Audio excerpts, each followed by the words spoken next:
21h05. 22 graus. Rádio Fá Brasil, conectando você aos ancestrais. Hoje programa cotidiano ao vivo, junto com o Dr. Eduardo Guarilha. Mais uma vez, obrigado aos ouvintes aqui que estão participando ao vivo, estão esperando o programa entrar no ar. E agradecer aqui ao Tiago, que está aqui de São Paulo, que está ouvindo, Josélia, e do Rio de Janeiro. Quem mais? O João, que está lá nos Estados Unidos também, estava esperando também começar a rádio. Quem mais? Então, tem outros ouvintes que vão estar falando com a gente aqui ao vivo, né? E hoje o programa é para falar sobre paz espiritual.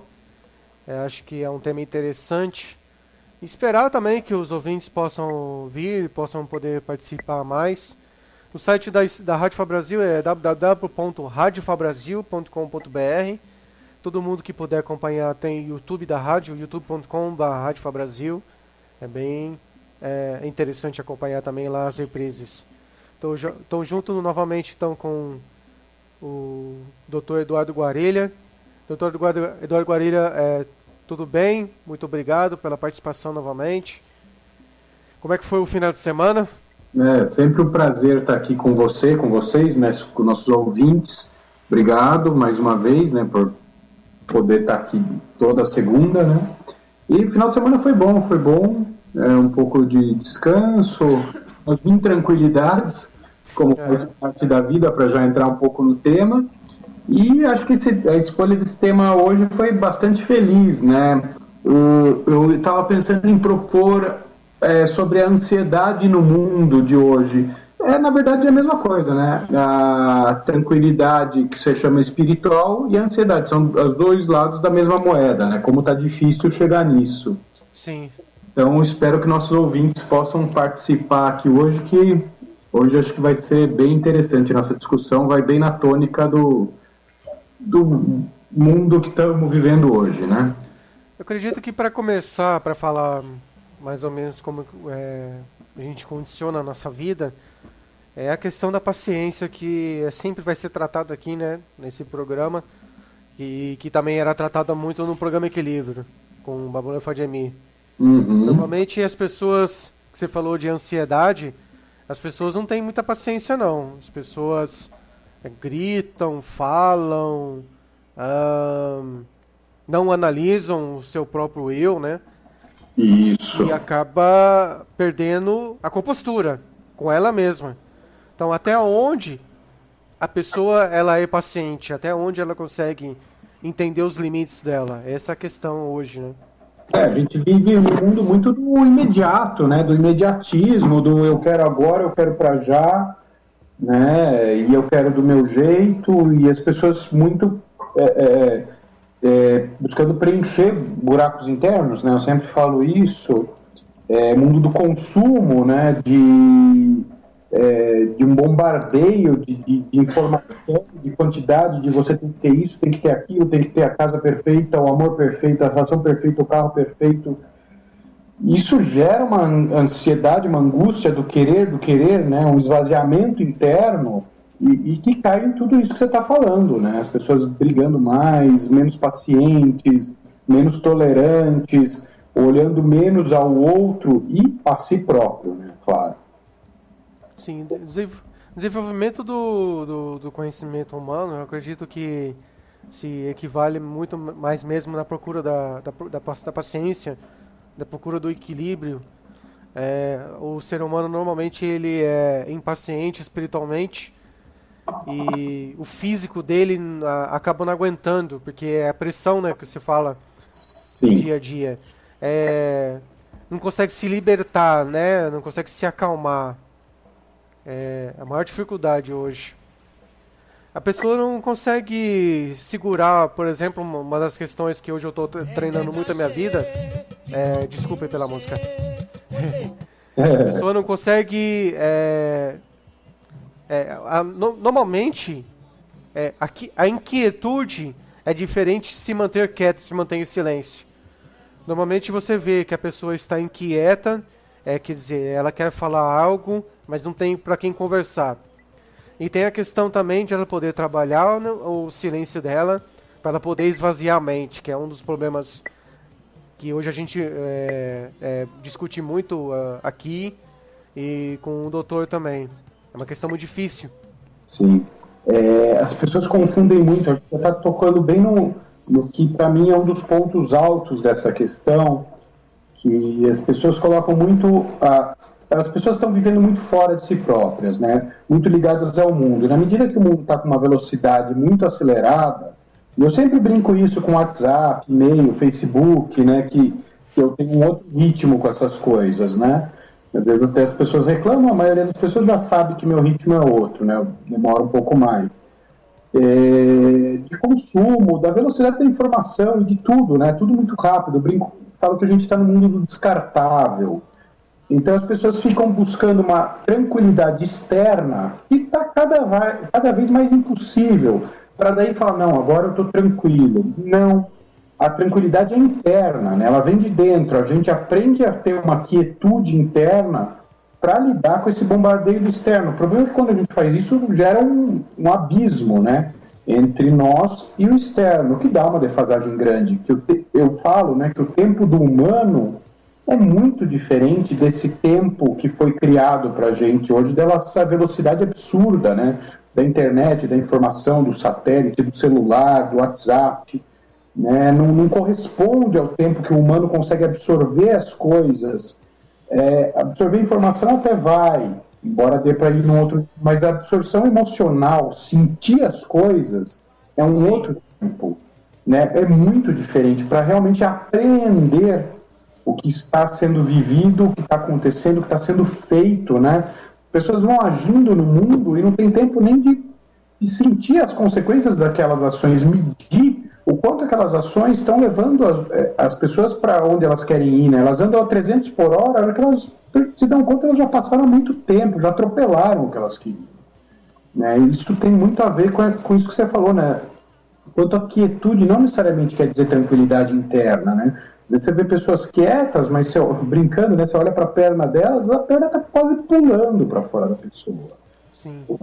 E muitas vezes você vê pessoas no meio de uma certa agitação, com uma certa tranquilidade, aprendendo, se distanciando um pouco, olhando de fora, né? O que é uma coisa importante às vezes, né? Se olhar de fora, olhar a situação de fora, para ter uma leitura maior, né? Thank you very much for the listener from United States of America. Oba! Quem que é nosso ouvinte gringo? Sim, um gringo aqui. Eu espero que ele entenda português, né? Esperamos. Esteja nos escutando. Existia um ouvinte mesmo dos Estados Unidos que escutava a rádio sempre. Deve ser o mesmo, ou o novo. So, thank you very much. Os ouvintes estão entrando mais e mais aqui. Eu agradeço bastante a participação. O pessoal vai acabar se acostumando com o programa cotidiano, né? Toda segunda-feira às 21 horas. Isso é legal, né? Isso é legal. Espero que o pessoal comece a participar mais também, né? Doutor, eu tenho uma questão que aqui eu entro já no modo do desequilíbrio. Isso já é um erro meu e que às vezes me traz um estresse muito grande. O que é? Eu não deixo as coisas muito simples na minha vida. Eu costumo, por exemplo, como o doutor viu aqui, eu tenho, 1, 2, 3, 4, 5, 6, 7, 8, 9... Eu tenho 9 páginas abertas agora no meu computador. Eu lembro disso. Quando você lida com isso. Fora os quantos celulares? 2 celulares. Mais 2 celulares. Mas hoje eu tô com um celular. Eu tenho esse problema, mas infelizmente eu não tenho o que fazer. Não tem como eu mudar isso, porque eu tô mexendo com uma rádio. Mas sim, quanto mais a situação for simples pra gente, melhor, não é? Sim, eu prefiro assim, né? Tem aquela brincadeira, né? Aquela piada, aquele chavão de gênero, né? Que fala, o homem não consegue fazer mais de 2 coisas ao mesmo tempo, a mulher consegue, daí o homem vira e fala, mas não faz nada direito. Aquelas histórias, aquelas brincadeiras. Sim.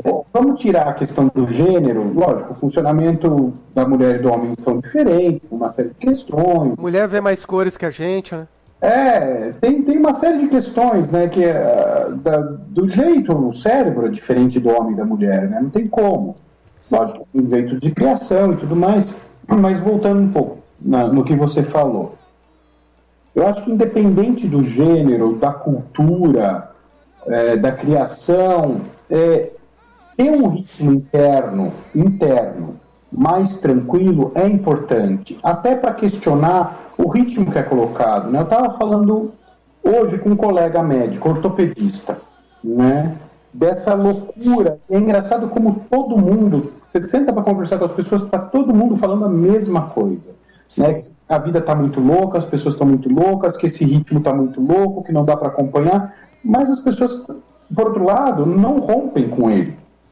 Né? Não, tem uma dificuldade de romper, porque isso vai implicar, por exemplo, trabalhar menos ou romper com o trabalho. Tem gente que não tem essa opção de trabalhar menos horas, né? O emprego é aquele, sei lá, um advogado, por exemplo, trabalha no escritório, trabalha 16 horas por dia, ganha rios de dinheiro. Mas por que ele quer ter dinheiro também? Vai gastar tudo, né? Então, imprimir um ritmo interno mais tranquilo é importante. Daí você vai falar, não, mas por quê? Você está sendo moralista, você está impondo valores. Não. Se você pensar, o ser humano, esse ritmo que a gente vive hoje é muito recente para a nossa espécie. A gente não está adaptado. Eu não vou nem questionar se a gente está preparado ou não para isso. Eu, particularmente, acho que não estamos. Assim como não estamos preparados para ficar sentado o dia inteiro, né? Eu brinco que a atividade física é necessário para o aparato humano, para o aparelho biológico humano. Sim. A nossa origem é o quê? É correr para comer ou correr de ser comido. É muito simples. A gente não nasceu não foi criado, né, o Homo sapiens, para ficar sentado parado. É necessário para o corpo adoece quando não tem isso. A mesma coisa eu diria para esse ritmo alucinante de informação, de cobrança. Quando você fala, eu tenho uma rádio, eu não consigo não ter 9 coisas ao mesmo tempo. Sim, mas dentro do contexto da cultura atual.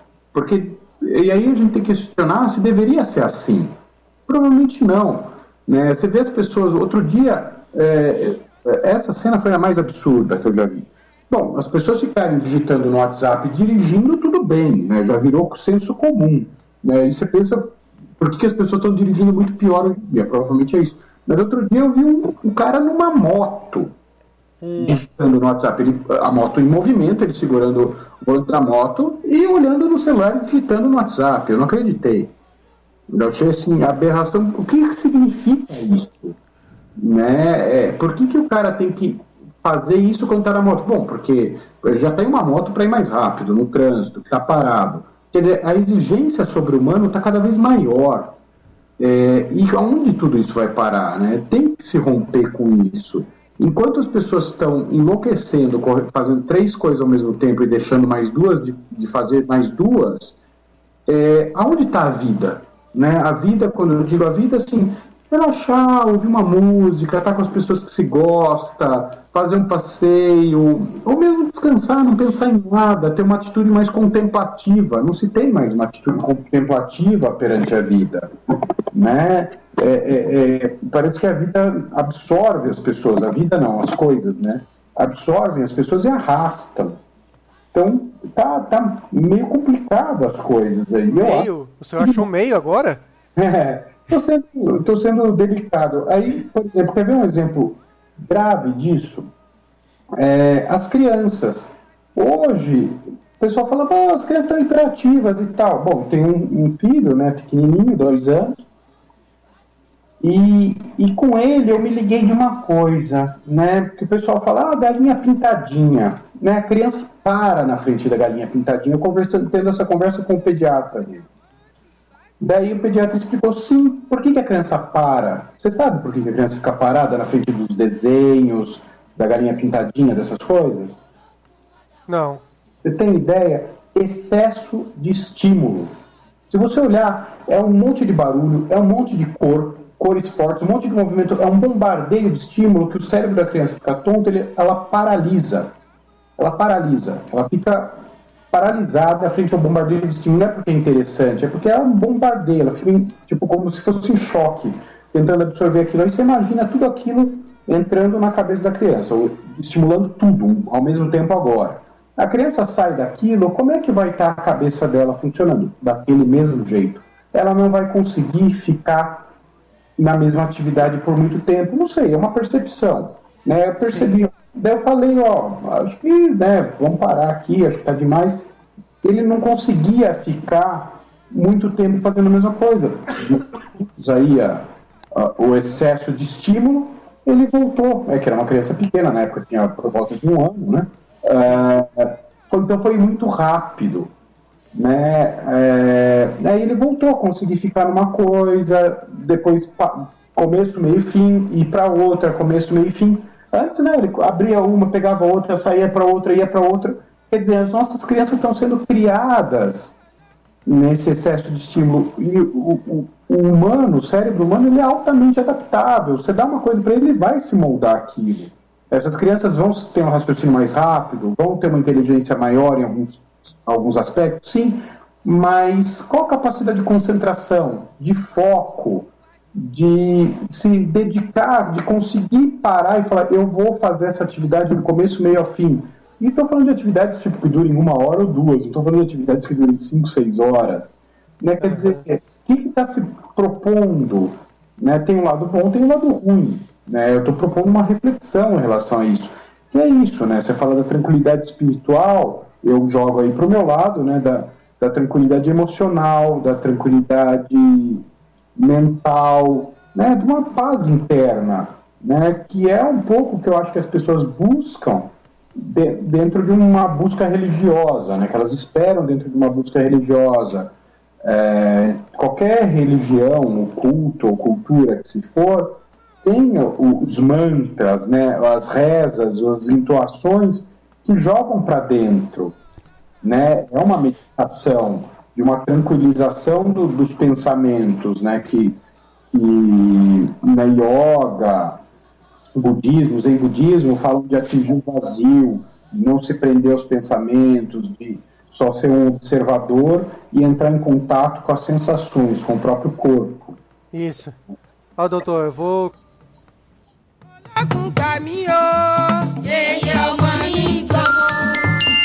21h28. 22 graus. Adiva Brasil, conectando você aos ancestrais, de volta com agora uma presença aqui ilustre do amigo o Bataió, o Gabriel, ele é babalorixá. O Bataió, muito obrigado por estar participando. Ele vai fazer a programação da Rádio Fá Brasil comigo e a gente está aqui tentando acertar o horário para o pessoal já ir começar, né, acostumando. Não sei se o Bataió tá sabendo, né? Nós estamos falando sobre paz espiritual. Não sei se você já estava escutando a rádio. Mas muito obrigado por estar participando.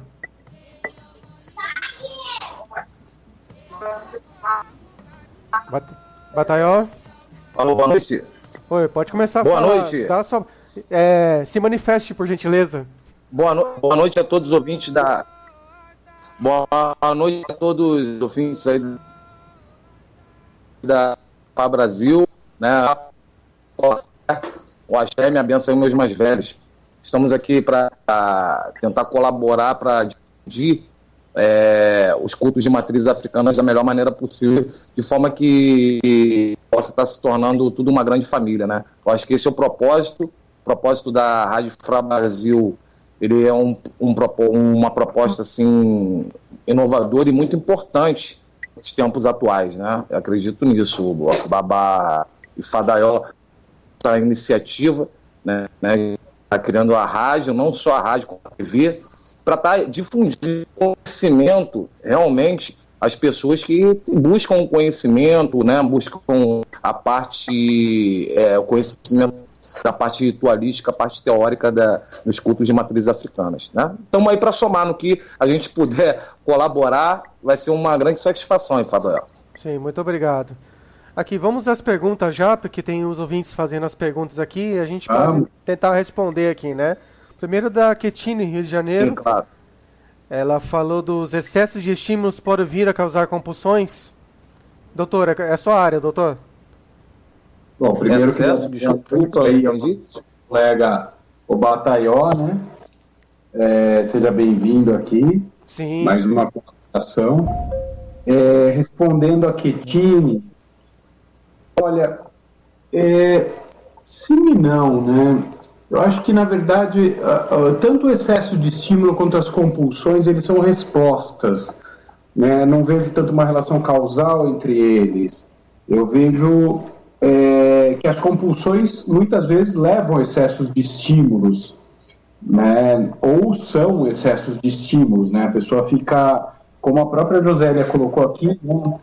Fazendo trocando estímulo como fumar, ou a compulsão como ansiedade, né? Ou seja, uma questão interna, uma certa inquietação interna que nos leva a fazer algo, né? Seja beber, seja comprar demais, seja comer demais, né? Do que eu entendo que a Quetini quis dizer com compulsão, compulsão para compra, compulsão por comida, compulsão por bebida, por sexo, qualquer coisa, né, que a pessoa faça desenfreadamente, no meu entendimento, para tentar preencher um vazio interno, né?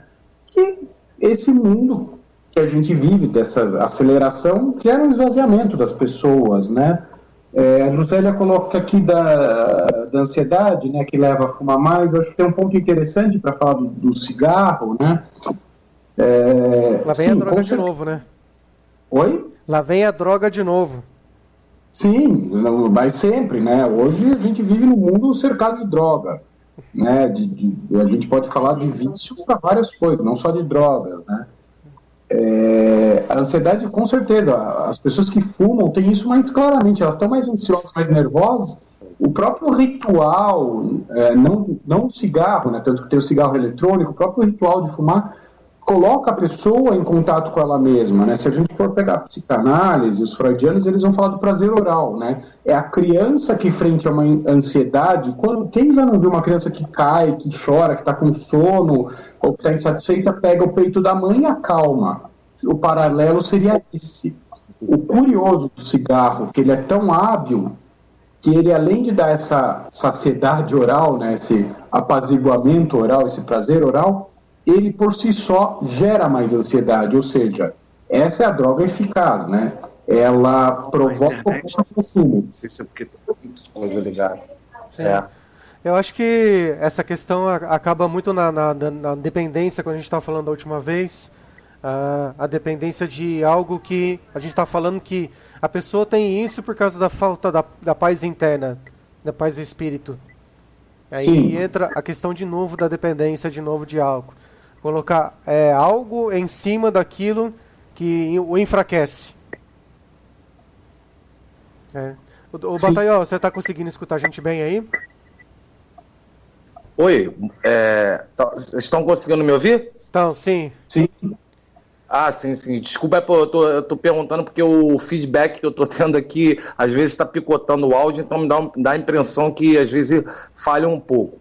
Então, com relação ao fumo, né, e as bebidas alcoólicas, né, eu acho que é uma questão assim, complexa no que diz respeito ao culto especificamente de hoje, ok? Então, há de se ter um certo cuidado, eu acredito eu e Fadoel, de termos uma diferenciação dos cultos. Por quê?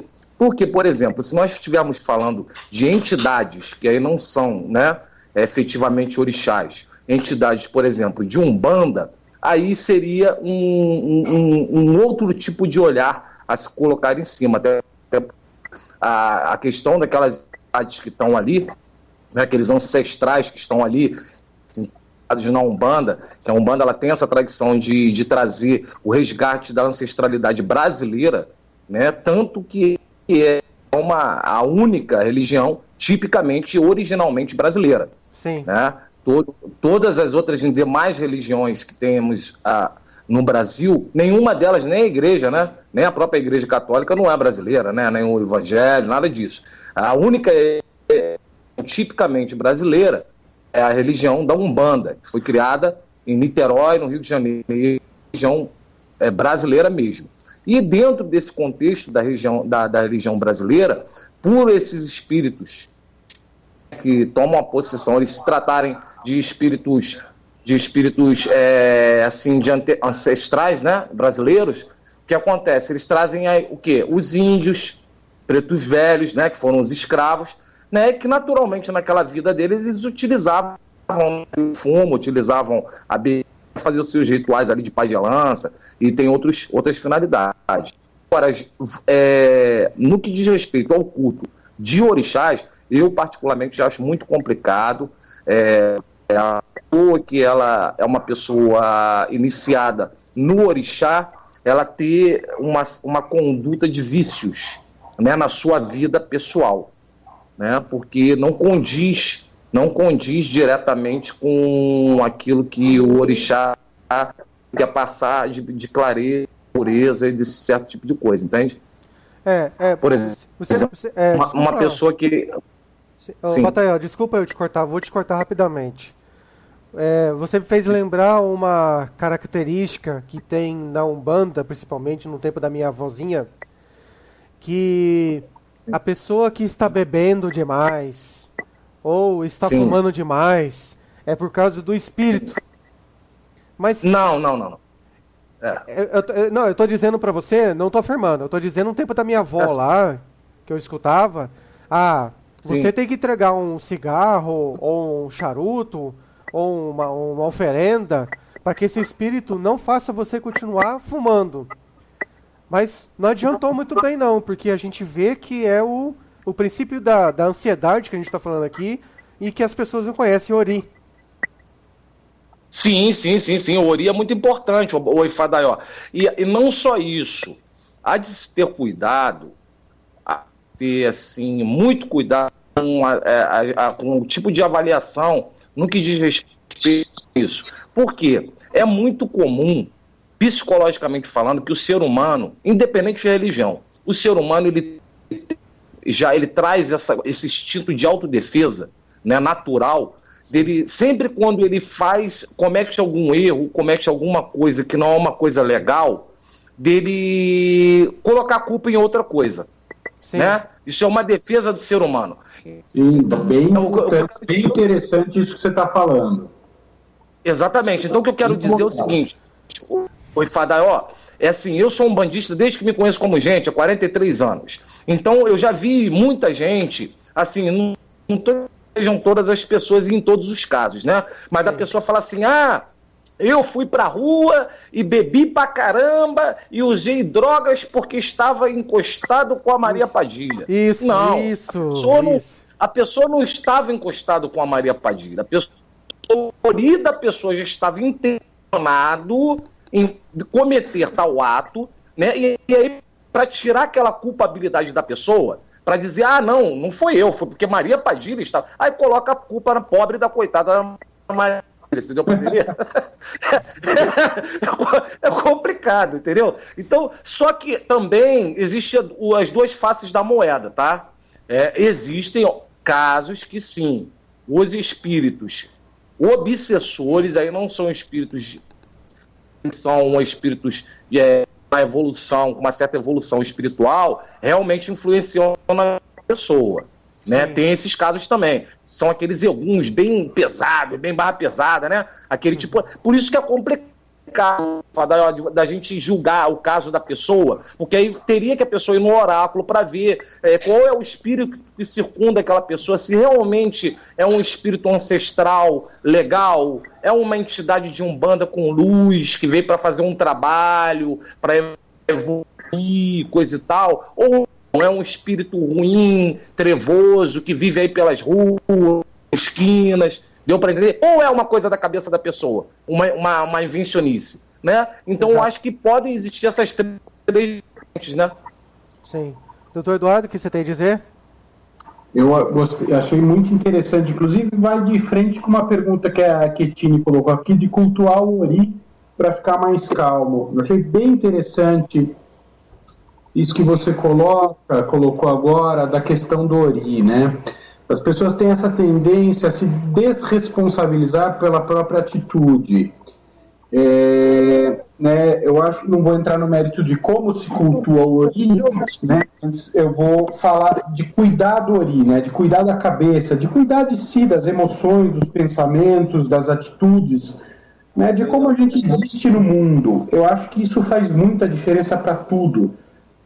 Acho que é aí que está o nosso controle, se é que isso existe, em alguma dimensão, sobre a nossa própria vida e o que está à nossa volta, né? O hinduísmo, inclusive, tem uma metáfora muito bonita para isso, que é a metáfora da carruagem, né? Onde eles, para simplificar, eles colocam os cavalos como os órgãos dos sentidos, né? A boca, o ouvido, os olhos, o nariz. E quem está no controle da carruagem é a nossa mente, né? Somos nós que estamos no controle da carruagem. Então, quando a pessoa bebe, ou fuma, ou faz alguma besteira e fala, foi a entidade, ou foi não sei o que, ela está deixando o controle. E o que eu gostaria de trazer, então, acho que sim, acho que no meu entendimento, não sei o que vocês falariam, né, que é diferente do meu, sim, cuidar, aí eu vou tomar o cuidado de usar a palavra cuidar do Ori, da mente, da cabeça, de si próprio, é essencial para ficar mais calmo, tanto para conseguir filtrar esses estímulos e essas influências que vêm de fora, sejam entidades, orixás, mídia, pessoas à nossa volta, obsessores, eu até colocaria obsessores aí, né, até trazendo já um pouco mais a questão para o que você acabou de falar, que eu também acho que o obsessor, né, não tem lugar em quem está com a cabeça boa, vamos dizer assim, é um pensamento meu, vocês podem responder depois, por favor. Eu acho essencial cuidar para que a gente tenha não só o máximo de consciência sobre as atitudes que estamos tomando, como também das consequências das atitudes que tomamos, ou seja, para nos responsabilizarmos pela nossa própria vida, pela nossa própria existência e nossas ações, né? Acho essencial